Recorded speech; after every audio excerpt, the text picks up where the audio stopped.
This is Allie with Chaos Monkey again, and this is actually a finished opt. So this was my, sorry you guys, I have a headache, it's hard to think, July kit from Mary Maxim Knit Club, and I was telling you guys I would show you my finished objects when I got it done. So this is the swimsuit cover-up, and as you can see, it's seamed at the top. This is the armhole, and then it's seamed all the way down to the bottom.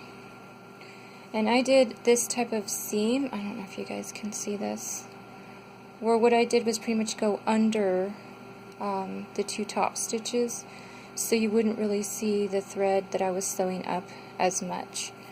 Because if you do a whip stitch, you're going to have that contrasting color whipping all the way up, and you see the way I did it, it's kind of underneath, so you don't see it as much.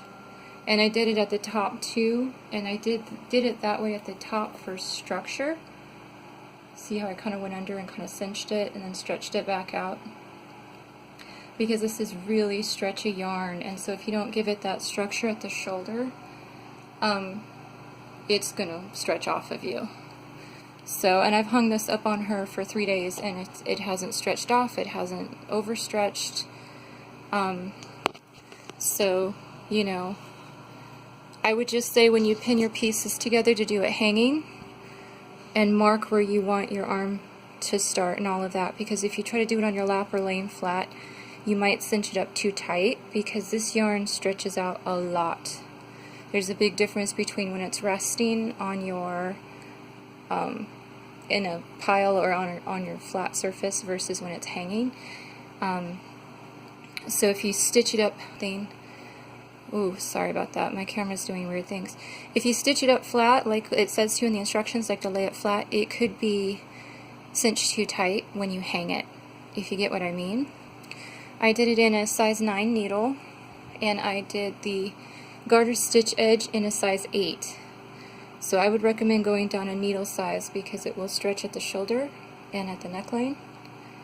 And I actually went 7 inches in for the medium size because I knew this was going to cinch up to 6 inches after I seamed it. So you might want to take that into account too, is maybe come in a little bit further at the neck because it's going to cinch up during the sewing.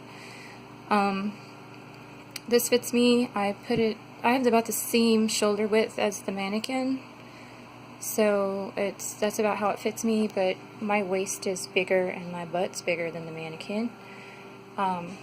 So let me back up. I will fill it out a little more on the bottom than she does. She's a skinny mannequin. Also, I did the back piece. Let me see if I can turn her. I did the back piece an inch longer in the back because it's gonna pull up on the shoulders. So you see from the side, she doesn't have much shoulder, so if you have even more shoulder, you might want to do, or more of a back, you might want to do even more inches. But this will pull up, so I added an inch at the bottom, so when it hangs, it's even, if you guys can see that.